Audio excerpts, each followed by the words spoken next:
O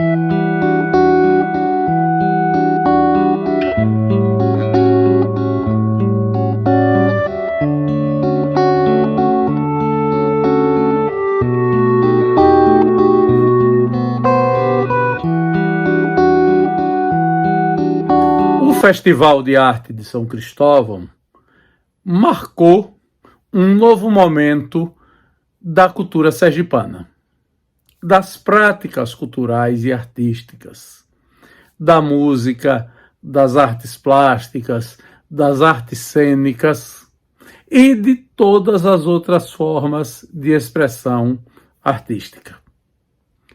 O festival foi criado em 1972 pela jovem Universidade Federal de Sergipe, num momento de ufanismo do Brasil, para celebrar o sesquicentenário da independência do Brasil. A ideia frutificou, rendeu bons resultados. O jornalista Luiz Eduardo Oliva, ainda muito jovem, acompanhou a primeira edição do Festival de Arte de São Cristóvão e se tornou uma das figuras que melhor conheceu essa promoção da Universidade Federal de Sergipe durante muitos anos, como pró-reitor, como diretor do Centro de Cultura e Arte, o Cultarte, da UFS. Luiz Eduardo foi responsável pela organização do Festival de Arte de São Cristóvão. Aqui, em um vídeo de memória, ele nos rememora o que foi organizar o Festival de Arte de São Cristóvão e os sentidos deste grande momento de celebração até hoje ainda organizado pela Universidade Federal de Sergipe e pela Prefeitura Municipal de São Cristóvão. Vamos acompanhar o depoimento de Luiz Eduardo Oliva. Minha relação com o festival é uma relação prima facie, primeiro momento. Em 1972, eu era do Interact Clube de Aracaju e tinha com Luiz Carlos Fontes aquela revista Apresenta. Eu tinha meus 18 anos, não tinha 19, era 18 anos. Eu era estudante do Ateneu, último ano, prestes a prestar vestibular e dentro de casa fluía toda a movimentação da universidade, que meu pai era Relações Públicas. É quando ele chega em casa contando a história que sugeriu ao reitor um grande festival da primavera. Era o período em que havia o Sesquicentenário da Independência, com aquela famosa música Marco Extraordinário, Sesquicentenário da Independência, ajuda de amor e paz, esse Brasil faz coisas que ninguém imagina que faz. É Dom Pedro I, é Dom Pedro de grito, esse grito de glória que fecha a história, que fecha do trás, herdeiro da raça, esperança que uniu o nosso continente, o Brasil, eram ufanistas, né? E que a gente usava muito isso e que a gente, criança, decorava. Quando ele chegou com a ideia da primavera, logo, eu acho que, não sei se por iniciativa minha do Luiz Carlos, não me lembro bem, e eu sei, o fato é que a gente vai ser, consegue, com meu pai, que era Relações Públicas, que a gente fizesse edições de apresença para o festival. Inclusive, ele coloca a gente na comissão de divulgação. E como a equipe dele era diminuta, ele me levou para trabalhar literalmente. Transferiu o festival, transferiu a família toda para São Cristóvão, no primeiro festival. Nós fizemos edições preliminares da revista Apresenta, de tal maneira que toda manhã eu ia para lá para a assessoria de Relações Públicas com o Luiz Carlos e vi nascer o festival. Porque o festival, ele nasce primeiro com essa ideia de Festa da Primavera, que papai traz a ideia fundida de uma sugestão de Núbia Marques, que falou, João, ela tinha ido para o festival de Deodoro, aqui da Fonseca, aqui em Alagoas. Era a época dos festivais, Ouro Preto era o máximo. Eu não sei se Campos de Jordão já existia naquela época, mas existiam esses festivais. Então ele vai e sugere essa ideia dele, juntamente com uma ideia de Maestro Flash. Plesch voltou da Romênia no início da universidade, e o primeiro braço cultural da universidade é o coral. E ele funda o coral num lance genial de João Cardoso, de acatar isso, porque não tinha nada, a universidade estava começando, 67. Nesse período era 68, aliás, era 72, só tinha, não tinha ainda, quando se vê a ideia do festival, ela não tinha completado ainda 4 anos. E, tanto que era o primeiro reitor, né, cada reitor tinha 4 anos, tanto que o festival é o final do João Cardoso, e ele quem inicia é João, e quem inaugura o festival é Luiz Bispo. E quando ele vai para o festival, né, que traz, estou fazendo essa remissão para chegar lá, mas é porque é interessante deixar um registro também da história do festival do início. O que é que tem isso que vai me dar na coordenação? Então ele vai e o Plesch, né, ele cria, e ele diz, baseado naquela ideia da arquitetura antiga da idade da Europa, que ele voltou, São Cristóvão é uma cidade abandonada, relativamente, ou esquecida, não digo nem abandonada, esquecida. Havia o programa também de preservação do patrimônio histórico, que tinha um nomezinho do regime militar. Inegavelmente, os militares tiveram essa preocupação. Sobretudo naquele período, porque eles queriam recuperar o patriotismo a partir de Pedro I, independência, aquilo tudo dentro da visão ufanista brasileira. E Plesch pretendeu fazer um festival de coros nas escadarias de São Cristóvão, e na cabeça dele a luz de vela. Que como é que ia sustentar a vela naquele vento, eu não sei, mas ele vivia nas escadarias ou dentro das igrejas, mas dentro das igrejas era uma coisa que muita gente não admitia. Eu tinha ido para São Cristóvão uma vez pequeno, visitar um casal de tios meus, tia Rosita e tio Otávio. Tio Otávio era uma figura interessante. Tio Otávio foi militar, soldado de polícia, soldado de polícia. Segundo minha tia Rosita, até passou de morrer com o Lampião, com os bandos, etc., com isso. E tio Otávio, ele parece-me que não tiveram filhos. Tio Otávio já veio viúvo, casar com minha tia Rosita, irmã de meu pai. Tia Rosita muito religiosa. Era a linha da trinca das minhas tias altamente religiosas. Entre as quais tia Bebé, lá de Lagarto, que, segundo Elito Vasconcelos, ela queria que ele fosse padre. E o atual arcebispo de Aracaju, Dom João, me disse: minha mentora espiritual foi sua tia, Bebé. Foi ela que me levou à vocação de padre. Minha tia tinha essa mania, sabe, de querer levar. E Tiosita, que era essa outra casada, ela era não sei o que lá, a terceira do Carmo, que era para leigos, que leigos podem fazer parte da... E tio Otávio, que papai disse que ele era brabo, desses caras que não era fácil, virou um santo. Tiosita conseguiu conquistar o cara que ele era, todo mundo adorava. Tio Otávio era um amor de pessoa. Eu não consigo enxergar ele bravo.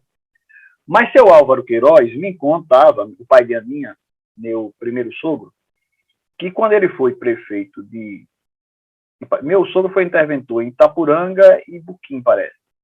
Quando ele foi interventor em Itapuranga, eu acho, durante o Mainá, ele, inclusive, foi da época da guerra, os corpos, aqueles corpos, ele foi um dos que foi aceitar, porque as praias eram lá de Itapuranga e tal, que saíram. E ele, Mangue Seco, aquela região, e seu Álvaro me contava, seu só tinha um braço. Estavam histórias ótimas.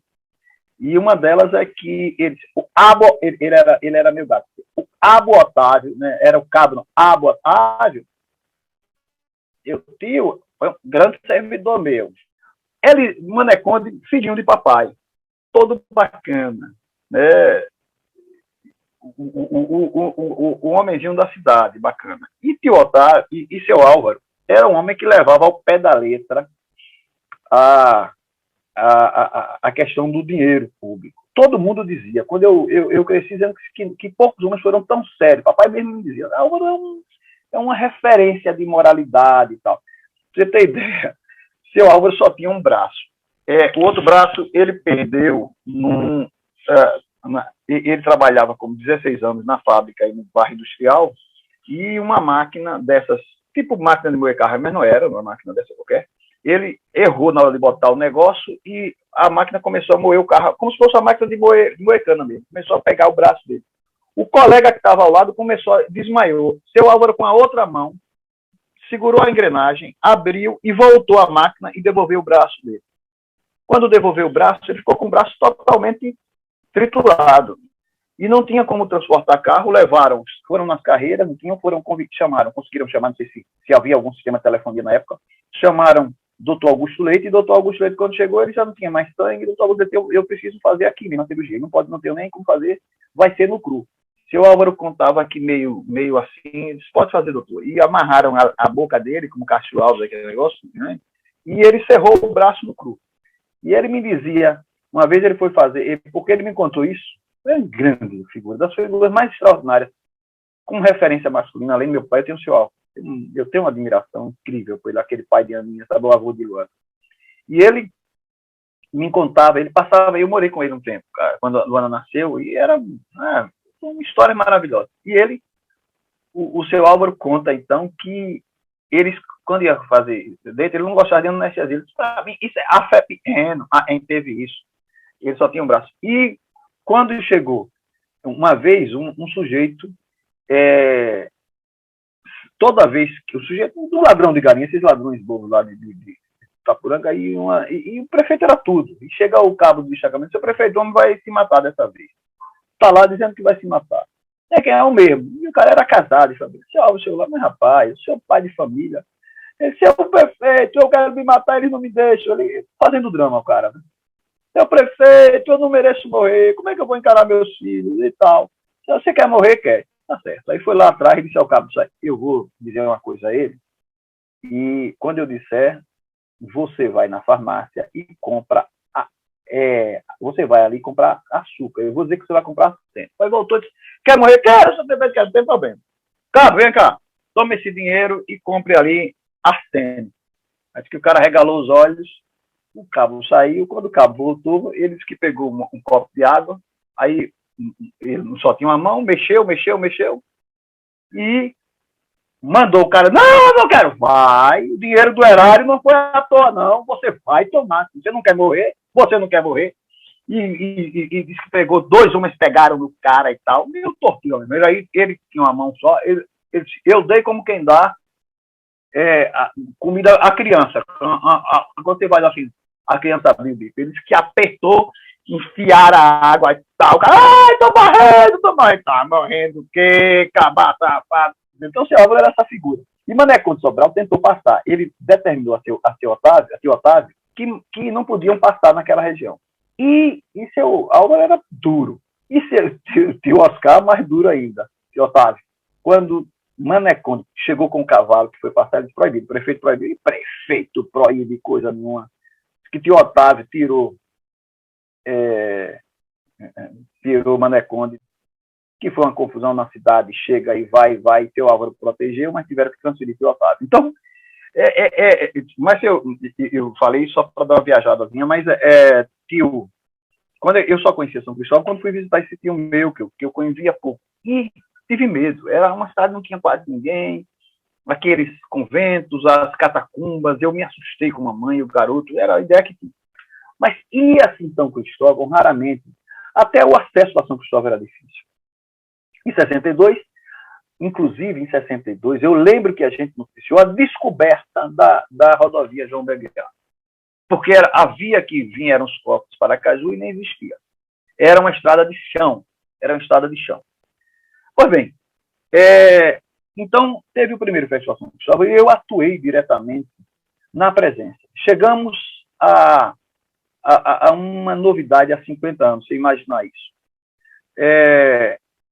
Papai era Relações Públicas. Na tentativa de modernizar a universidade, chega aqui em Aracaju um vendedor de máquinas modernas, de gráficas. Esse sujeito chamava nada mais nada menos que Alberto Chamusca, o pai de Chamusquinha.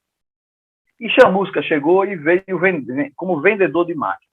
Quando ele chegou aqui, ele vendeu a meu pai, para a universidade, 2 impressoras, que eu dizia que era um mimeógrafo metido a besta. 2 impressoras offset, que não tinha, inclusive, retícula, não tinha tanta qualidade, mas ele imprimia, eram pequenas, era uma impressorazinha pequena, quase que dava 3 impressoras dessas hoje de mesa, eram pequenas, mas que não dava uma resolução muito boa. Era uma coisa já ainda do início do offset. E essas máquinas serviram, imprimiam prova de vestibular, imprimia tudo. Eram duas máquinas fantásticas para o que ela podia dar. E a gente começou a imprimir também na presença nessa impressora. Durante o festival, nós levamos essa impressora para lá. E o que é que aconteceu? Na abertura, por exemplo, Jairo, fotógrafo, Fernando Guru, montou-se um laboratório de fotografia, tirava as fotos, revelava, a gente imprimia. O festival abriu cerca de 8 horas da noite, 9h30 para 10 horas, a população de São Cristóvão já recebia a presença com fotos, com reportagem, com tudo. Era a antecipação da notícia em tempo virtual. Então, o Festival São Cristóvão, para mim, foi... eu me lembro de Alberto Carvalho na praça, a turma bebendo. Eu me lembro de Jorge Amado, acho que foi no segundo, Ariano Suassuna, o movimento, as músicas, aquilo tudo. Aquilo foi a loucura das pessoas, as pessoas na rua. Nós que muitos íamos como uma foz, como se fosse hippies. Tinha um menino lá que, eu acho que era, pintou, e ele pintando um quadro, ideia da Curumba quis comprar para ele, não queria vender, que gostou, ele acabou insistindo, ele aí disse, tá, eu quero, porque eu estou querendo fumar maconha e estou sem dinheiro. E no fundo do quadro ele botou, a fim do fumo, te vendo e te abençoo. Então, o festival virou Mário Jorge, Ilma, Jobé, Luiz Pinelli chegando, Clyde Morgan, que veio depois. Então, Eurico Luiz fazendo uma exposição ali, foi quando eu conheci Jorge Lins, ali na Igreja do Carro. Enfim, o festival foi isso. E foi tão glorioso que aquilo que era para ser, sim, mas como eu disse, quem teve essa visão mais larga foi Alencazinho. Alencazinho foi quem pensou em ampliar a coisa, aí o Departamento de História e todo mundo, e dar uma dimensão nacional. Era para ser uma coisa coloquial, era o Festival da Primavera, foi 1, 2 e 3 de setembro de 72, e transformou-se num grande festival que perdura até hoje. Sérgio Cardoso, que era o grande ator brasileiro, quem ia inaugurar o festival e abrir, e infartou. Sérgio Cardoso, eu acho que ele foi casado com Cacilda Becker, qualquer coisa assim, que era o grande ator da época. Enfim, o festival, eu nasci no festival, eu nasci com o festival, artisticamente eu nasci ali. Nos festivais seguintes, no segundo de 72, foi quando eu conheci Jorge Lins, a presença. Quando eu, depois, eu fui comparecendo sempre a todos, e como ator no Grupo Raízes. Eu fui ator do Grupo Raízes e participei do festival também nas apresentações de música, que eu era do grupo daqui, com o Henrique Souza, com aquelas coisas todas. Então, o festival, eu tive participação no festival como artista, inicialmente, como divulgador, ia morrendo no Festival São Cristóvão. Aconteceu um detalhe extremamente interessante, que é o seguinte: o Festival de São Cristóvão, nós do Grupo Raiz inventamos teatro de praia. Chegou um tempo que a gente resolveu partir do teatro infantil para o teatro adulto. César Macieira sugeriu uma peça chamada O Escorial, de Michel de Guederode, que era um polonês, eu acho, belga, um escritor ligado meio à linha do teatro absurdo, mas nem tão. Depois é que vem Ionesco e outros, mas ele era já um cara com uma visão extremamente interessante. E a peça dele, Escorial, que foi um desses textos difíceis de montar, eram 3 pessoas somente. Eram 2 pessoas, o rei e um bufão. E o rei descobre que o bufão comia a rainha, e depois ele mata o bufão. Acontece que essa peça, quando a gente trouxe, César Macieira sugeriu, a gente foi uma peça de uma montagem bacana, e eu fui o seu diretor. Era o diretor, porque Jorge fazia a direção de teatro infantil, eu fui fazer a direção de teatro adulto. Fizemos reuniões na casa de César Macieira, que tinha visitado o próprio Castelo Escorial, na Espanha. Eu mesmo visitei o Escorial anos depois. Um mosteiro, uma espécie de mosteiro, então, enterrado rei de Espanha. E na peça, a peça foi ensaiada no Teatro Dom Távora, ali onde hoje é a São Luís de França, em frente à TV Aperipê. Ali era da Ação Católica, parece, era da Diocese. E lá, a gente ensaiou a peça. Nesse período, Jorge Lins fez Perde Quem também, que é um filme Super 8 com Mário Guzmão, que era o ator glauberiano, que veio morar em Sergipe, trazido por Luiz Pinelli. Dragão da Maldade contra o Santo Guerreiro, ele faz o Dragão da Maldade. Então, quando nós fomos ensaiar lá no teatro, Jorge Lins e César Macieira, e César tinha uma mania de tirar umas brincadeiras pesadas. É o jeito de César Macieira. E uma vez ele deu um tapa nas costas de Jorge Lins, não sei como foi. E Jorge todo, não quero, negócio de menino mimado, sabe, criança mimada. Jorge aí, com raiva, disse que não fazia mais a peça. Na semana do Festival de Arte São Cristóvão, faltava 15 dias, mais ou menos. Rapaz, e agora? Jorge intransigível, não faço. Aí eu, que era o diretor, resolvi assumir o papel de bobo da corte. Jorge era o bobo. E mudei um pouco a estrutura para adequar a mim também a peça. E nós tínhamos um cara que morreu cedo, filho do professor Tete, Luzinilton Falcão Tete, que começou a fazer teatro com a gente, o cara charmoso, bacana, então morreu, infartou logo cedo. E Tete, Luzinilton Tete era o diretor, e a peça infantil de manhã era o Caga de a Fruta, de Nati Cortez, não, me esqueço, a peça infantil era o Caga de a Fruta, que era Deda Curumba, que bebeu todas no Festival de São Cristóvão de manhã cedo, quando, na hora de começar a peça, ele estava completamente bêbado. E Deda, o Deda Curumba, Adel Buteles Curumba, o nome dele, ele bêbado, completamente bêbado, e a peça ia começar, a criançada lotada do Paulo Sarazar, e a gente não agonia. Nós tivemos que dar um banho. Eu, Luzinilton Tete, levamos Deda dormindo embaixo do chuveiro, abrimos o chuveiro do Paulo Sarazar, e ele acordou e fez a peça bêbado, mas fez magistralmente a peça. A criança não podia aproximar dele. E quando eu fui fazer de tarde, depois que era a peça, o Escorial, eu mudei o fim. O fim era um fim que César descia, me estrangulava. Eu fiquei assim, aí resolvi criar um personagem, criei um carrasco, que entreguei a Jorge Quebrão, passei o carrasco todo de preto, e morreria-se enforcado. E eu fui ao mercado e criei um colete com um negócio aqui, que quando a corda vinha no pescoço, ela enganchava, era naquele gancho. Daqui aquele negócio de amatur, se aquilo se soltasse, eu morria enforcado em cena. Aí eu vou e faço essa porra do palco.